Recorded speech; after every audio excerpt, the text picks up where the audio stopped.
Okay, we are going to begin video 2, inverse 2, finding the missing coordinate. Here you have your notes in your book. I look at inverse variations. We're finding the missing coordinate. This will go with example 2.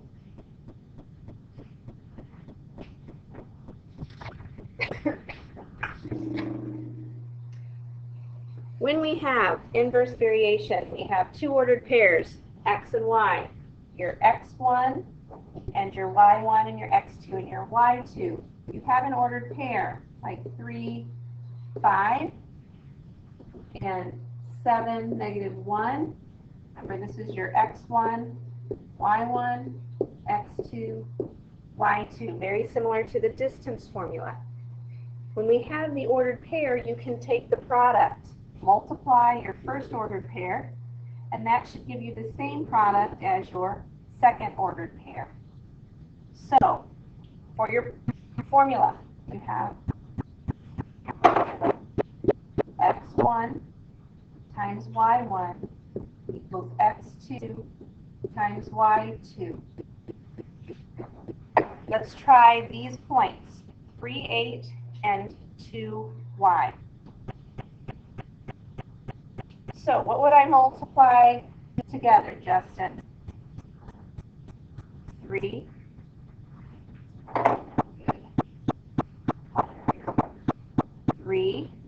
times 8 equals 2 times y. 3 times 8, Nathan?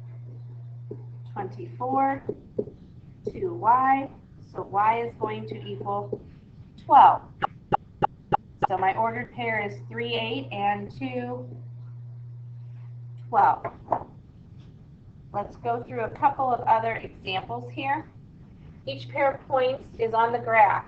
Find the missing value. Here we go. Let's try 7 and 8. Okay, Matt, how would I set up 7? 5 times 8 equals 4m. 5 times 8 is 40 equals 4m. Divide by 4. So m's value is 10. 16, 5, and 10h. How could I set this one up, Eli? 16 times 5 equals 10 times h. 16 times 5 is 80 equals 10h. So h equals 8. So my ordered pair is 16, 5 and 10, 8. Let's try 9 and 10.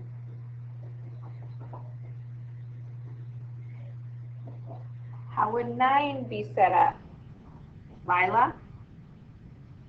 7x equals, we already did that, 28. Did 2 times 14 mentally. So we could probably do this mentally. X equals 4.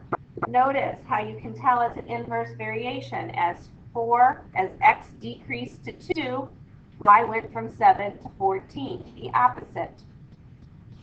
And number 10, set that one up for us, Heather. 3 times 18 equals 27a. 3 times 18, that's 4, so it's 54 equals 27a. A is going to be 2. Okay? Finding the missing coordinate. Let's quickly move into real life. So, we did that one together. We did some additional practice. Now we're here on real life. We're going to look at the first class lever example in your book, but I want to show you, before we do that, a situation that uses this in real life here. We have a biker traveling don't know that my biker's going to come out today. Now he's totally gone. A biker is traveling at 8 miles per hour can cover 8 miles in 1 hour. If the biker's speed decreases to 4 miles per hour, it will take the biker 2 hours to cover the same distance. As his speed decreases, so his speed comes down, what's happening to his time? It is taking longer. It is increasing. Okay? So let's look at example number 3 in your textbook. It's dealing with physics and levers, which works perfectly for your science project. We have person over here, Julio, and person over here. We know she's a girl. Okay? We know she is 6 feet from our fulcrum.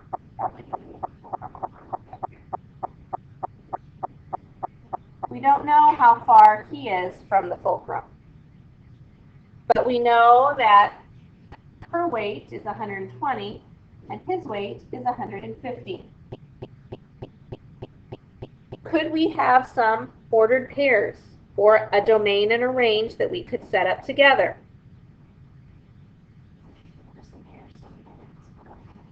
Okay? Don't we have somebody's weight and somebody else's weight and somebody's distance and somebody else's distance? So weight 1, weight 2, distance 1, distance 2. Weight 1, what do you want to use for weight 1, Eric? 120. So if 120 is weight 1, then my distance 1 has to match how far this person is. So that means distance 1 is 6. Weight 2 is 150. So that means distance 2 has to be x. And if we go into the same thing we were doing with finding a missing value, because that's what we have here, a missing value, we're going to take 120 times 6 equals 150 times d, we're not sure of. 120 times 6 is 720.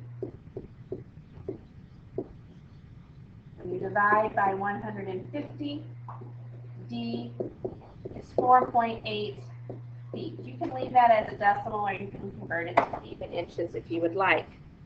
I want you to try quick check 3, continuing this physics problem, and we will go over that at the start of class tomorrow.